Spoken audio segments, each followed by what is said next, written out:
Hey guys, I am going to give this thing a try. It is the auto stop eliminator that's supposed to put an end to that button so that I don't have to sit here and push it over and over again. It doesn't come with a whole lot, and you shouldn't need any tools.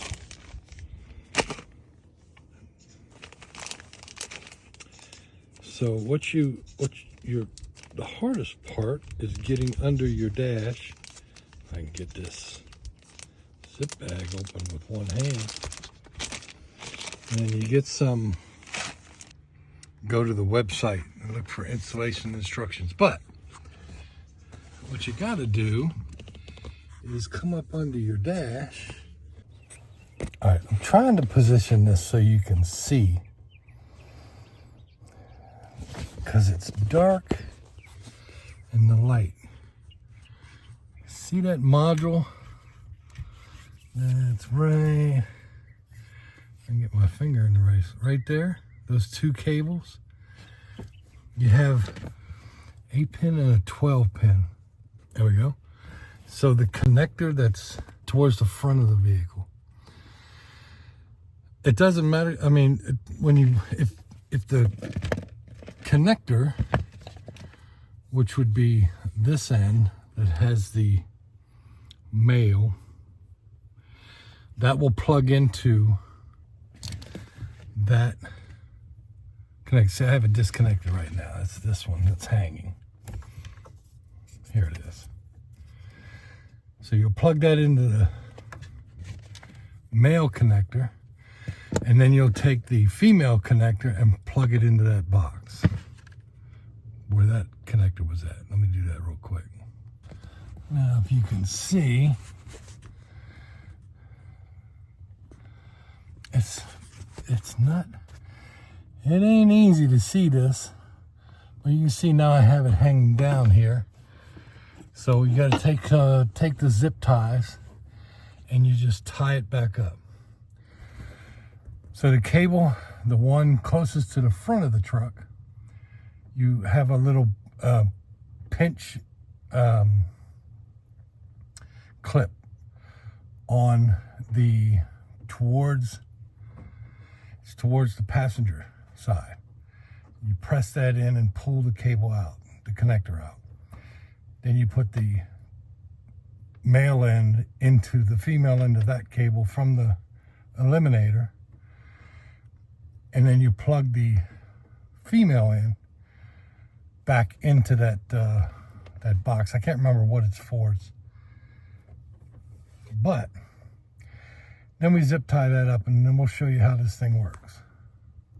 And yeah, it's kind of strange the way the light is coming in. I know my camera's clean, but this will hang down. It's not a big deal. Maybe I'll tuck it in under this over here. I could zip tie it some more, but I'm not going to. There you go. Now, let's see how this works. All right. I'll tell you what, that is, I hate getting under the dash like that because it's just uncomfortable. You have to get in upside down. This thing itself was 99 bucks. But here's what you got to do. Once you get it plugged in, go ahead and start your vehicle like you normally would.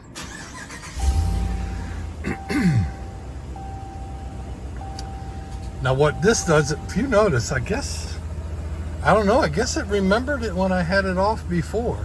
What it does, it remembers the last position that you had this button in.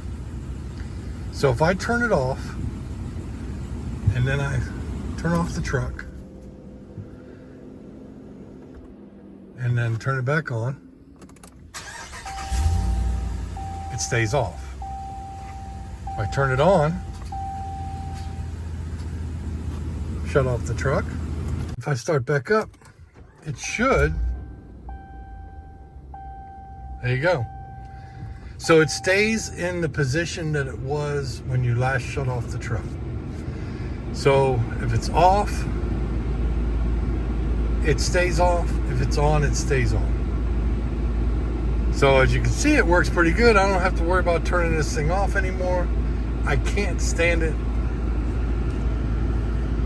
My wife has a Toyota Venza, which is a hybrid. It has this feature, but you don't ever feel the vehicle jerk like this truck does. When it starts up, you let off the gas at a stop sign. But I hope this helps you. Finding that box underneath. Look for that. If you look at the video, you see there's a metal brace right there. It's right next to it.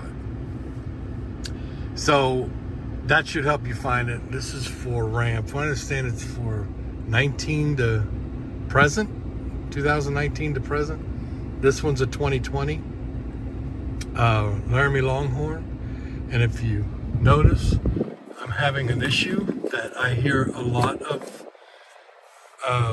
Laramies and Longhorns with the leather package are having with Dodge Ram. And you can see it's coming up here. If you look all the way back there, all the leather's coming up there, over there. This is really, really sad. Now, I have contacted Stellantis, and I hear a lot of people are contacting Stellantis. So I'm waiting to hear what they say. You can see this bubbling right here. All the leather is delaminating from the dashboard. And this truck has, what, 60,000 miles? And it's only 4 years old. I'm sorry, but that is pretty poor quality for it to be falling apart in just 4 years. But I'm hoping that they'll take care of it. If you have any questions, hit me up. If you do have this same problem with your dash, I'll leave the phone number for Stellantis where you can call them and open up a case. You'll have to go to the dealership and have them inspect it and take pictures. Of course, my dealer was telling me they're not going to cover this. Your truck's out of warranty. And I told Stellantis, this would be my last Dodge if that's the quality of product that you're putting in your trucks now. So, give me a holler. Ask any questions. Subscribe. I'll talk to y'all later.